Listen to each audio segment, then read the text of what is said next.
Welcome to LiveDaf, your online Daf Yomi Shir. Shalom Aleichem and welcome back to today's Daf Avodah Zarah Daf Nun Ches. We begin on Nun Zayin Amud Beis, 8 lines off the bottom of the Amud. We begin with a story. It reminds me of, it was one time Rabbi Avodah Yosef, Zecher Tzadok Levracha, was invited to some outlying village, to give a shir, to give a lecture, and he came up prepared with a deep halachic, discourse. And he sees the crowd trickling into the shul. He says, it doesn't look like the type of crowd that, it's not really going to work for this crowd. And he comments to the person there, he says, in Hebrew, Ani ro'eh, I see, it appears to me, Shatzibur rotze sipurim. They'd like some good stories. Okay, beseder, he says, okay, Nesaper sipurim, we'll begin with stories. And he goes on with, a collection of his favorite stories. You got to speak to the crowd. Sometimes the Chazon Ish writes, sometimes you learn a Gemara, a Sugya, many pages of halach, and then suddenly it takes a sudden turn. You have Agada, you have discussions, drushes, you have stories. He says, why? He says the Chachamim understood that sometimes a person needs a little bit of a little inspiration, a little boost, a little story. And sometimes there's no better way to convey a halacha than a good story that portrays the halacha in real life. As we're going to see in the upcoming daf, the upcoming 2 dafim, collection of various stories pertaining to our subject of Yain Nesach. So we begin with a story, Hahu Uvda. There was an incident in the town of Mechayza where Rava lived. David Mechayza. So what happened? So there was this wine store, and a guy walks in, also Ovid Kechavim, Ayel, comes along and goes into the Jewish store, the Chanusa d'Yisrael. Could I have some wine? Oh, well, this fellow says, not exactly, we're out of stock. Amar lehu. So he turns to the proprietor, he says, Islachul chamra lizvuni? Do you perhaps have some wine to sell me? Amar le, they said to him, no, sorry, loy, we're out of wine. It so happens, there was a container, an open container of wine sitting right there. Hava Yosef. Chamra, there was some wine sitting, V'davla, in this pail, in this container.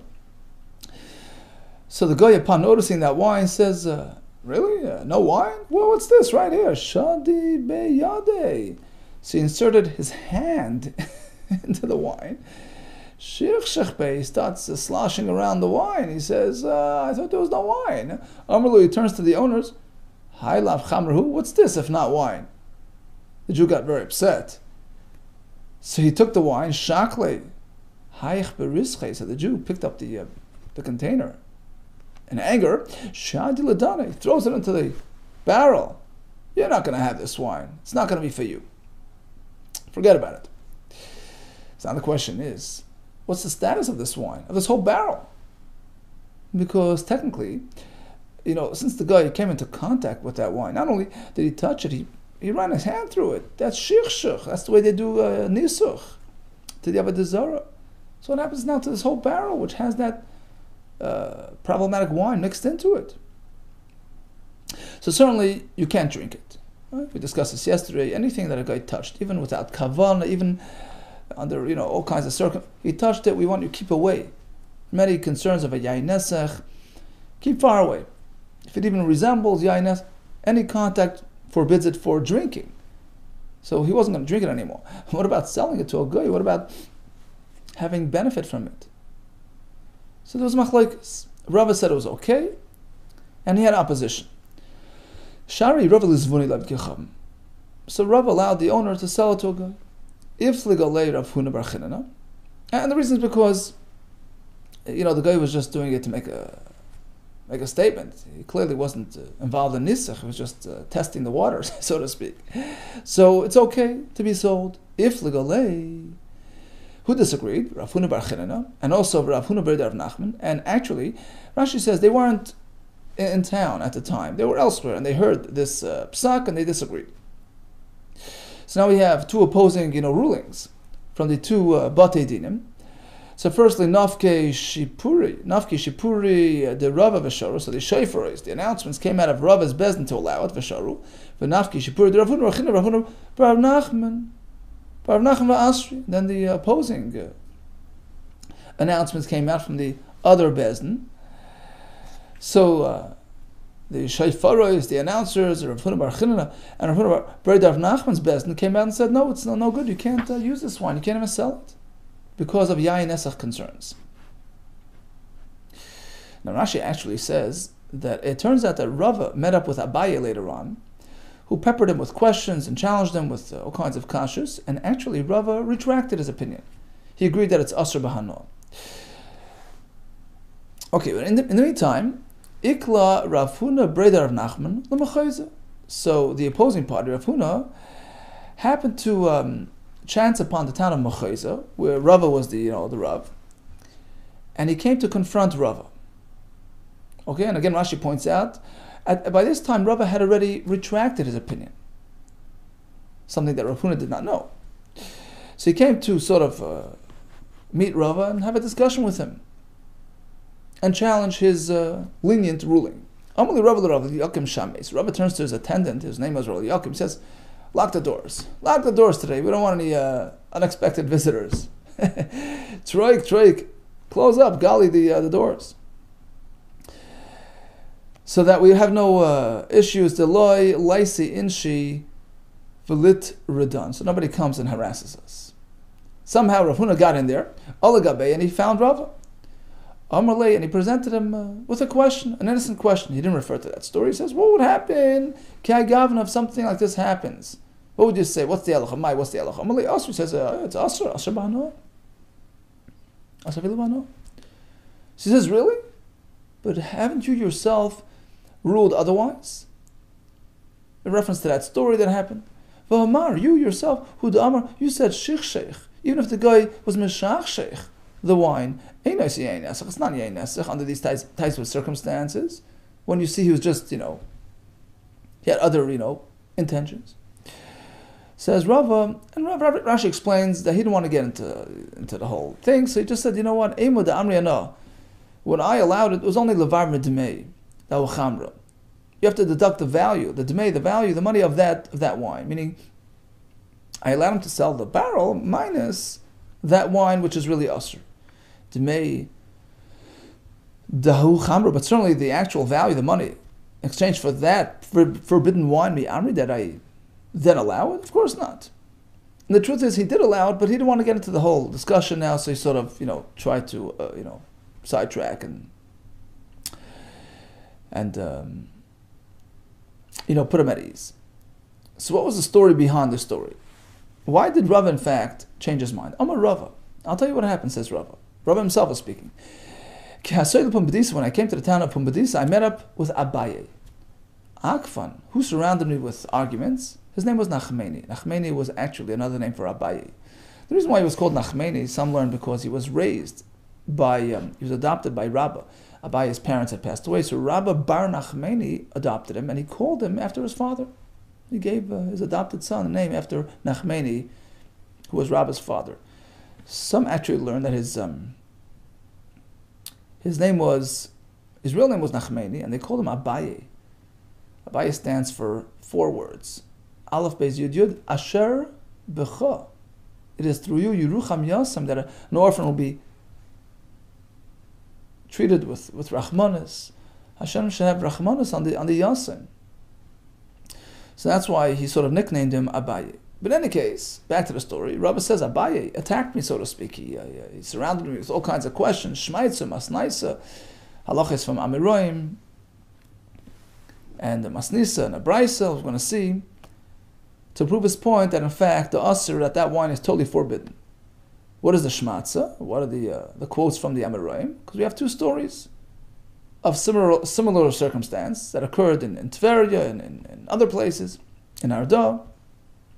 And the respective Rabbanim, those old cows, forbade that wine. There was a story similar to this one. The Hava ben Arda took place in Arda. V'asar Shmuel. Shmuel said you can't have the wine. Likewise, it happened in Tveria. V'asar B'yechon. B'yechon said it's off limits. So, upon hearing about these stories, Rava responded to Abai, well, V'amarli, I responded to him, perhaps, strictly speaking, it would be okay, but Lefish Einad B'nei Torah, the reason why those Rabbanim were more strict, because they knew their townspeople aren't the most learned and, meticulous people. They're not B'nei Torah, so you got to keep them 10 steps away so that it doesn't come to breaching the actual halacha. So we have to be more strict with them to keep them, on the program. But technically speaking, it was okay, as per my opinion. Va'amar li, and Rabbi responded, you mean to say everybody in Tveria and Arda are non-conformists, but your people in Mechayza, where that story took place, are fully adherent people, B'nai Torah, who don't need this extra, reinforcement, really? Va'amar li, and he tells me, Va'amar li Tveria and Arda, ein B'nai Torah, telling me that they're not B'nai Torah, but the people of the Mechayza in your town are B'nai Torah. He didn't like my response. Number 2, Masnaisa. He brought me a raya from a brisa. So the brisa is as follows: Da agardamim oivet kechavim. Agardamim is a government official who was sent around to inspect the weights and the scales, quality of the merchandise being sold to ensure proper quality. He worked for the CPA, for the Consumer Protection Agency. Okay, he happened to be a guy oivet kechavim. He shows up at the Jewish wine store for an inspection. Shekadach meinekes. So he punched through the little, like a straw, into the barrel. So it was a closed barrel. They would punch it with this meinekes, this little cylinder, and v'hela. And he sucked out some of the wine for, inspection purposes, to ensure that it's not overly diluted with water, etc. Or he took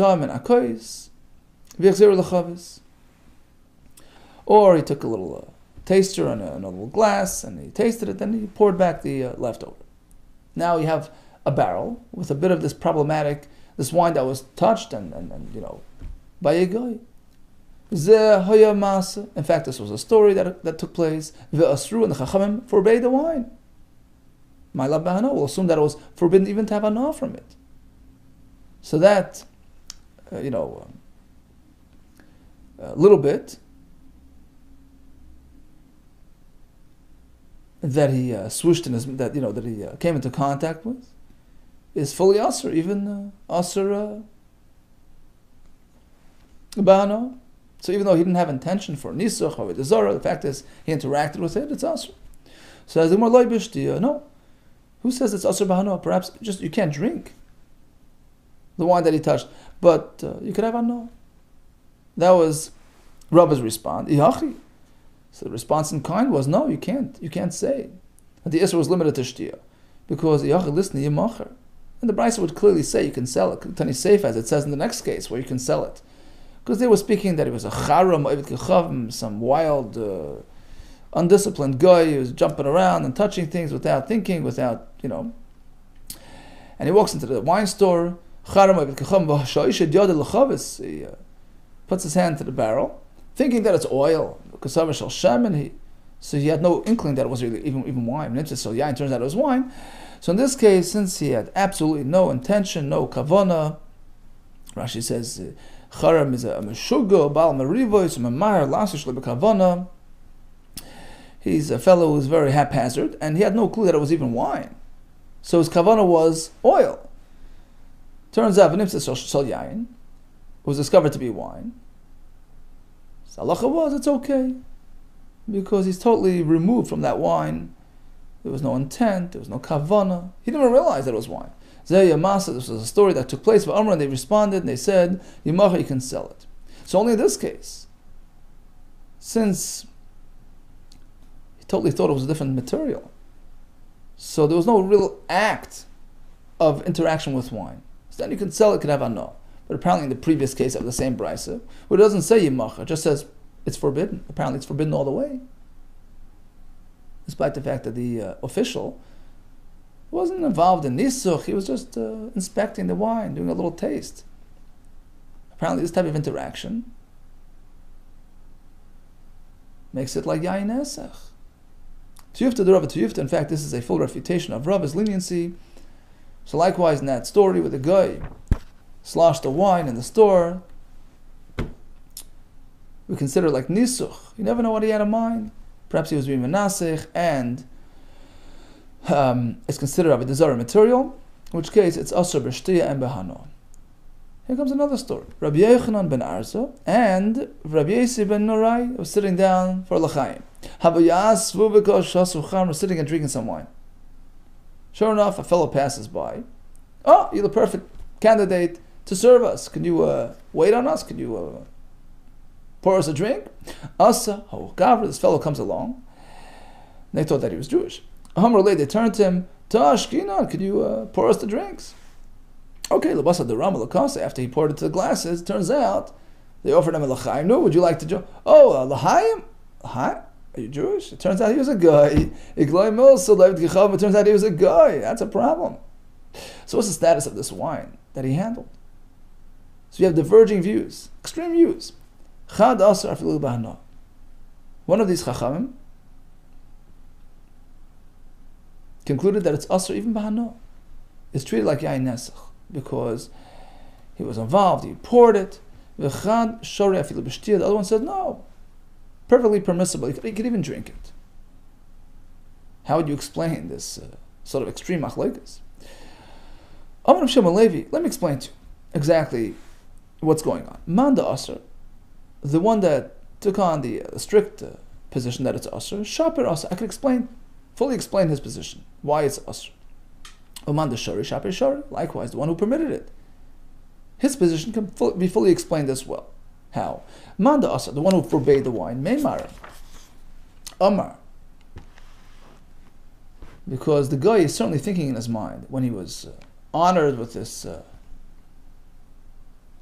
job, certainly the more later will tell us it was dark, he couldn't really see that it was wine, but he's thinking in his mind, do you think the Rabbanu Kihani, such great rabbis, Shechra, Kashasu, are merely drinking, cheap beer, Budweiser? Of course it's wine. Elavade, certainly, Hai Chamru, it's wine, Venascha. And therefore, he took the opportunity, while nobody was watching it, did a little pour for the Avodah Zarah.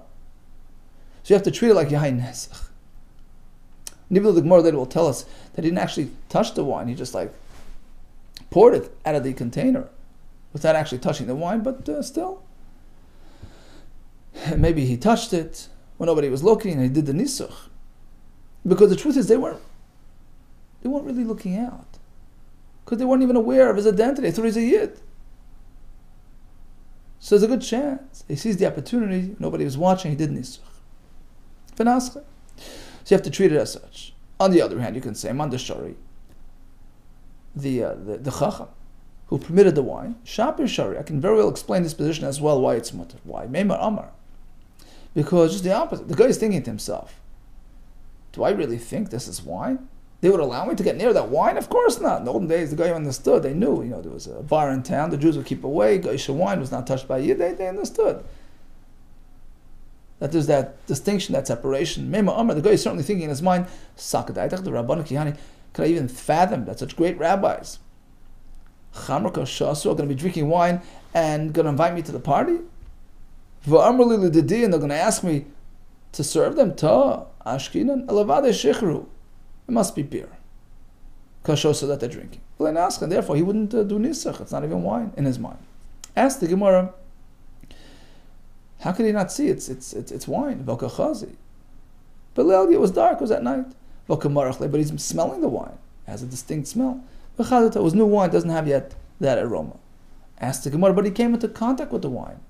And we learned the other day that if there's any direct contact, any physical contact, even if, say, there was no kavana for nisuch, even a 1-day-old child, we said, makes it usher at least to drink. Right? But not when he ladled out the wine, when he held that ladle and he drew out the wine, he's going to be touching the wine while sticking his hand to the back. So even though it was shlei b'kavana, let's assume he didn't realize it was wine, it was no kavana. But the fact is, he's coming direct into contact with that wine.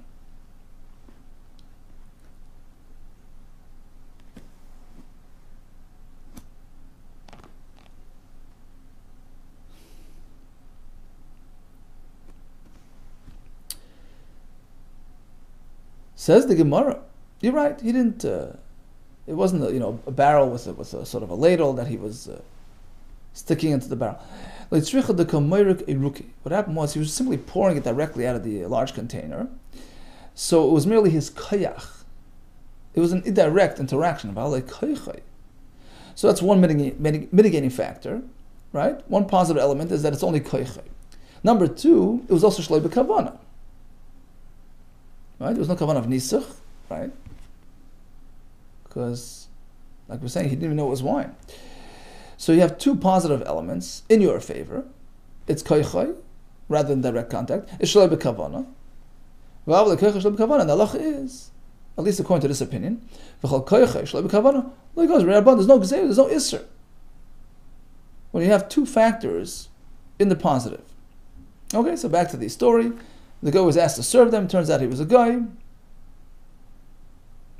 He didn't see the material. It was dark. He didn't actually touch it. He just poured it. It was koychesh le'b'kavana.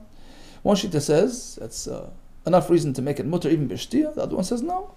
The guy is certainly going to surmise in his mind that it was wine. Why would they be drinking anything else? These are great rabbis, prominent people. And therefore he knew it was wine all along. And you never know what he did behind their backs. Continues the Gemara. Rav Asi, he asked the question, what if the guy diluted your wine? So you have a container of highly concentrated wine, which they would typically dilute with a certain amount of water. And the guy went and took the gallon of water and just poured it into the wine. So he didn't touch the wine, he didn't handle the wine, he poured something into the wine. So there was a very indirect contact with that wine. It was koychay, right? So, again, certainly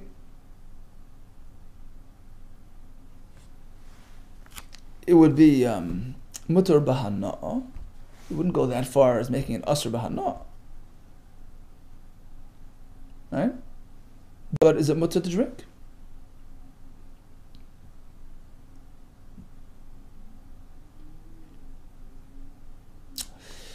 So that was the question. So Rabbi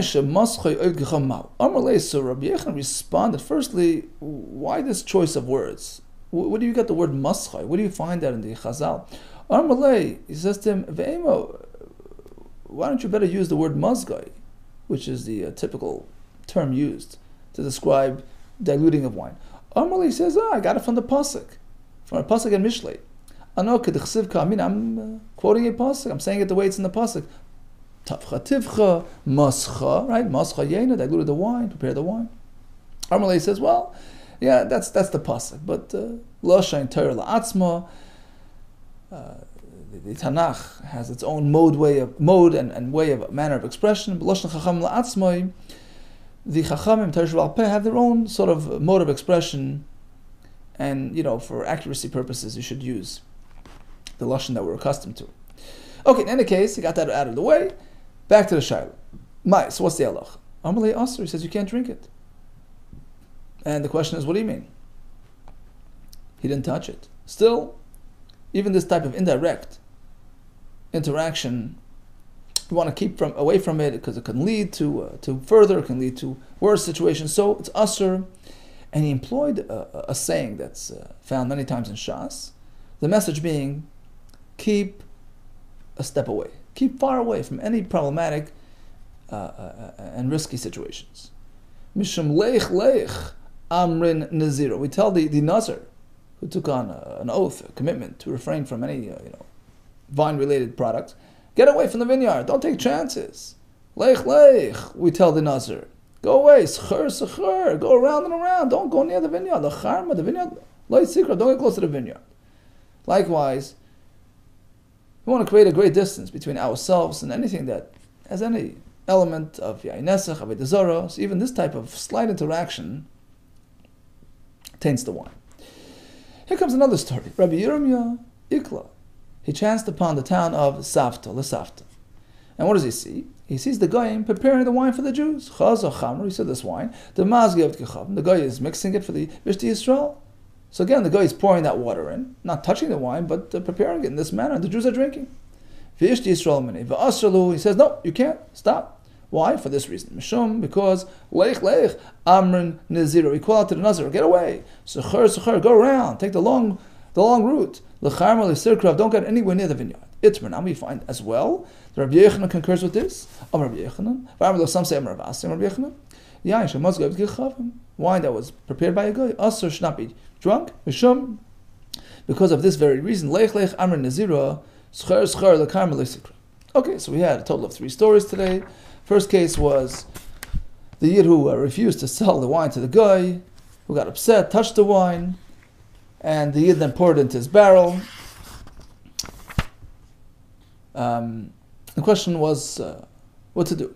So Rava was mater, others disagreed, and in fact Rava himself reverted to the shita of the Machmirim and no longer allowed the wine, even bahano, that wine that was touched by the guy. Okay, next story was the fellow who served the chachamim. Turns out it was wine. So unbeknownst to him, it was wine. The question was, can we drink the wine? Some say you could, because it was koichay shlei b'kavana, right? So when the guy actually sloshes the wine, it's also even bahano. He just touches it. Shlei b'kavana, it's also b'shtiya. Here it's koichay shlei b'kavana, double positive. It's koichay, and it's also shlei b'kavana. Some say it's mutter. Other one says, well, you never know. Maybe he figured out that it was really wine, and he touched it and he poured it without anybody noticing. And we have the halacha and the story to back it up with the fellow who prepared, the guy prepared by pouring water into that wine. That also is considered asur b'shtiya, to keep us one step ahead of any problematic type of situation. All the best to you and hatzlacha.